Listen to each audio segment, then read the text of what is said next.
Have you ever noticed how Japan seems to do life differently?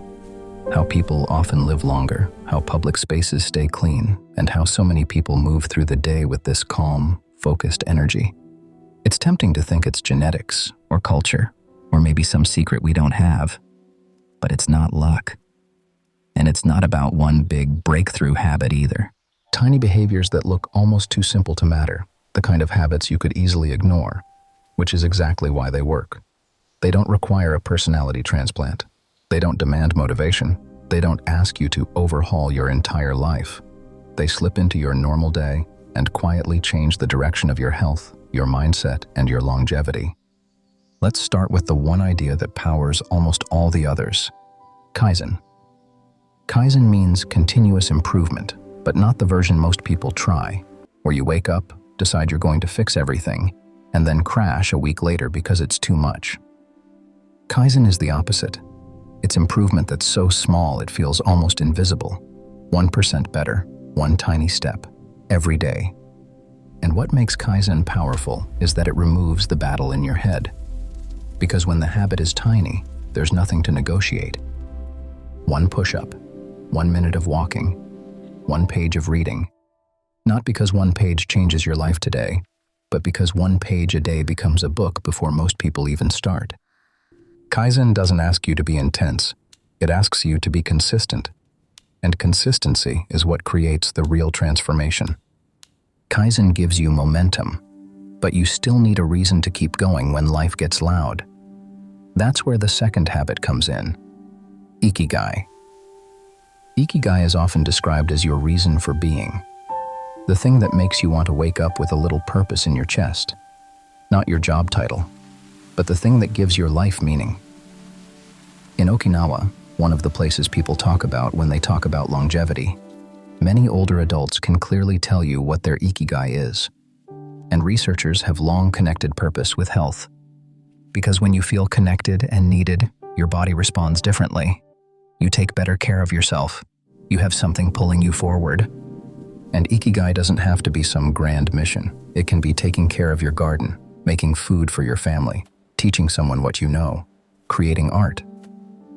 The point isn't that it sounds impressive. The point is that it feels real to you. If you don't know yours, start simple. What do you naturally enjoy? What makes you forget time? What do people thank you for? What would you still do even if nobody clapped for it?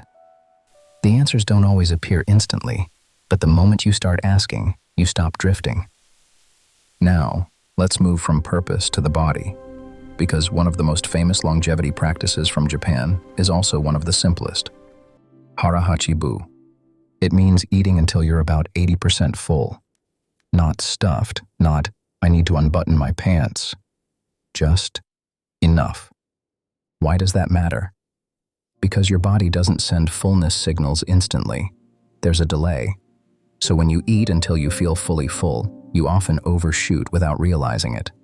And that extra bit doesn't feel like a big deal in the moment until you repeat it for years. Over time, it contributes to weight gain, inflammation, low energy, and all the slow problems people assume are just aging. Let's talk about the fourth habit, one that sounds simple, but in today's world is almost revolutionary. Shinrin-yoku, or forest bathing. This isn't a workout.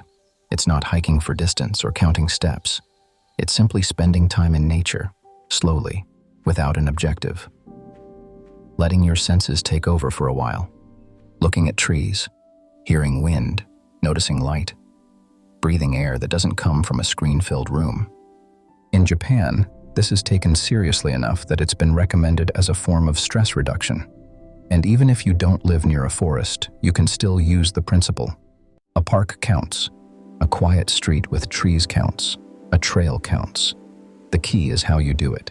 No scrolling, no podcast, no productive walk, just presence. Because your nervous system can't fully recover if it's constantly being fed stimulation. Nature gives your brain space. Now, the fifth habit is less about what you do and more about how you see. It's wabi-sabi. Wabi-sabi is the acceptance of imperfection, the beauty of things that are worn, incomplete, and real. And this matters because so much modern stress comes from trying to make life look flawless. But perfection isn't a standard. It's a trap. It keeps you chasing. And living tense all the time is one of the fastest ways to burn out your mind and body. Wabi Sabi says, life is allowed to be messy. You are allowed to be a work in progress. A scar can still be meaningful. A rough season doesn't make you broken. It makes you human. So the practice is simple. When you catch yourself obsessing over perfection, ask, what would be good enough today? Not what would impress people, but what is sustainable. Now, the sixth habit is one that's often misunderstood. Gaman is endurance with dignity. It's the ability to keep going through difficulty without collapsing into drama, without turning every hard moment into an identity. That doesn't mean you don't feel pain. It doesn't mean you pretend you're okay. It means you don't let hardship take the steering wheel. Because here's what most people don't realize. Complaining can become a habit too. And the more you repeat the story, this is unbearable, the more your brain believes it. Gaman is the quiet decision to say, this is hard, and I will handle it. To take the next step without needing an audience. That mindset builds resilience, and it keeps your nervous system from living permanently in fight or flight. The seventh habit, omoyari. Omoyari is compassionate consideration. It's thinking about how your behavior affects the people around you. Anticipating needs, reducing inconvenience. In Japan, you see this in small things. People keeping noise down, cleaning up after themselves, being mindful in public spaces. And it's not just politeness, it's a stress reduction system. Because social friction creates tension, and tension accumulates. Try this once a day. Before you act, pause and ask, will this make life easier or harder for someone nearby? It can be tiny, letting someone go first, cleaning up a space, lowering your volume. Small gestures, big ripple. And finally, the eighth habit brings all of this together in one powerful metaphor. Kintsugi. Kintsugi is the Japanese art of repairing broken pottery with gold. Instead of hiding the cracks, the repair highlights them. The broken part becomes part of the beauty.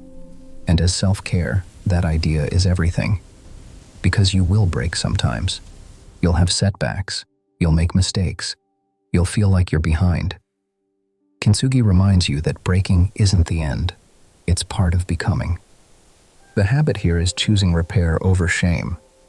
Instead of, I'm ruined, you choose, I'm rebuilding. Instead of hiding your scars, you learn from them. You integrate them.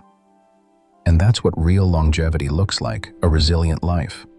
Now don't try to do all 8 at once. That's not the point. Pick one, make it tiny. Do it consistently until it feels normal. Then add another. Because the secret isn't doing more. It's doing small things over and over until your life quietly transforms. If you want more videos like this, please subscribe to the channel. And remember, the biggest changes don't announce themselves.